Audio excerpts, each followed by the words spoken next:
नमस्कार दोस्तों। मैं आप लोगों का दोस्त लाल जी आज फिर एक छोटी सी नई कहानी आप लोगों के सामने प्रस्तुत कर रहा हूँ। उम्मीद करूँगा कि यह कहानी आप लोगों को ज़रूर अच्छी लगेगी। कहानी अगर आप लोगों को अच्छी लगी एक छोटा सा लाइक ज़रूर कीजिएगा। कहानी को स्किप न करके कहानी को पूरी सुनिएगा।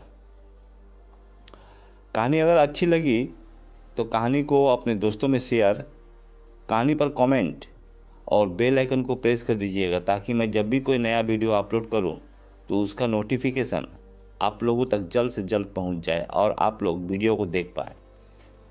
लगे यहाँ तो मेरे चैनल को भी सब्सक्राइब कर दीजिएगा ताकि मेरी भी थोड़ी मदद हो जाए। तो चलिए चलते हैं कहानी की ओर। कहानी का नाम है मुसीबत में फंसी हुई अमीर लड़की की मदद एक कूड़ा बीनने वाला लड़का ने किया। दिल्ली की एक बरसाती शाम थी। तेज बारिश हो रही थी। शहर के सबसे बड़े उद्योगपति की बेटी अनन्या अपने कार से कहीं जा रही थी। अचानक सुनसान सड़क पर उसकी कार बंद हो गई। मोबाइल की बैटरी भी खत्म हो चुकी थी और आसपास कोई नहीं था। बारिश लगातार तेज होती जा रही थी। अनन्या घबरा गई। उसी समय एक दुबला पतला लड़का उधर से गुजरा।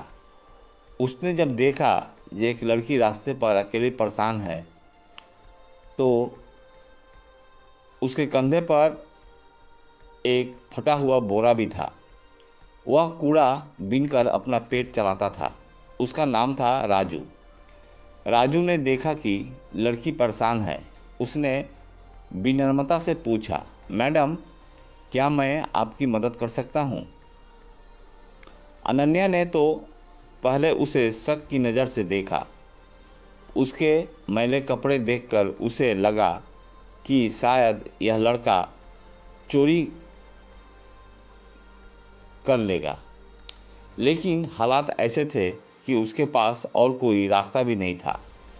राजू ने बिना कुछ सोचे अपनी पूरी ताकत लगाकर कार को सड़क किनारे एक सुरक्षित जगह तक धकेला और उसके कार को सुरक्षित स्थान पर रखा। फिर वह पास की दुकान की तरफ दौड़ गया और अपनी जेब से आखिरी पैसे से एक फ़ोन कॉल किया। कुछ ही देर में अनन्या के परिवार वाले और ड्राइवर वहां पहुंच गए। अनन्या ने राजू को पैसे देने चाहे, लेकिन राजू ने मुस्कुराकर कहा, मदद की कोई कीमत नहीं होती मैडम। अगर आप कभी किसी को मुसीबत में देखें तो उसकी मदद कर देना। यह सुनकर अनन्या चुप हो गई।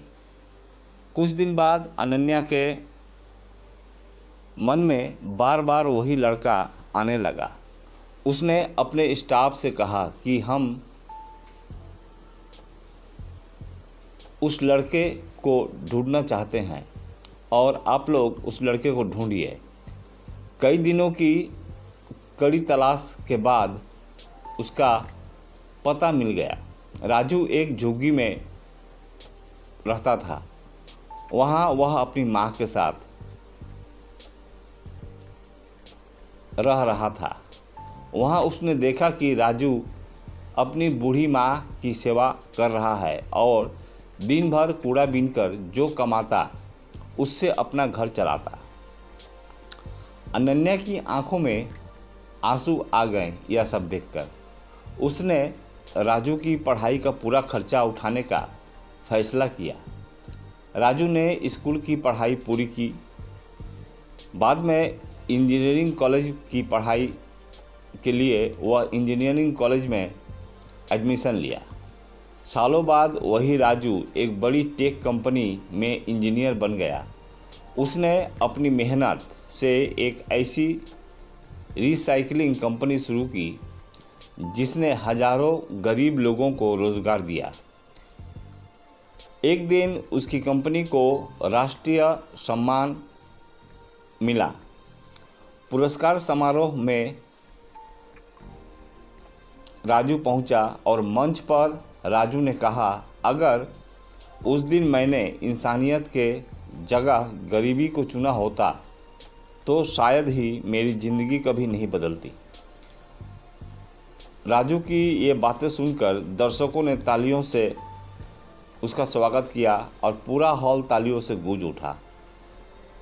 किसी की मदद करने वाला कभी छोटा नहीं होता। इंसान की पहचान उसके कपड़ों से नहीं, उसके कर्मों से होती है। इस कहानी से हमें यही सीख मिलती है कि कभी भी किसी इंसान की कीमत उसके कपड़ों और उसकी गरीबी से नहीं आंकनी चाहिए। एक छोटा सा नेक काम किसी की ही नहीं बल्कि आपकी अपनी ज़िंदगी भी बदल सकता है। इस कहानी को यहीं ख़त्म करता हूँ। मिलते हैं आप लोगों के साथ एक अगली कहानी में। तब तक आप लोग स्वस्थ रहें, मस्त रहें और हमेशा हमारे साथ रहें। जय हिंद, जय भारत, वंदे मातरम।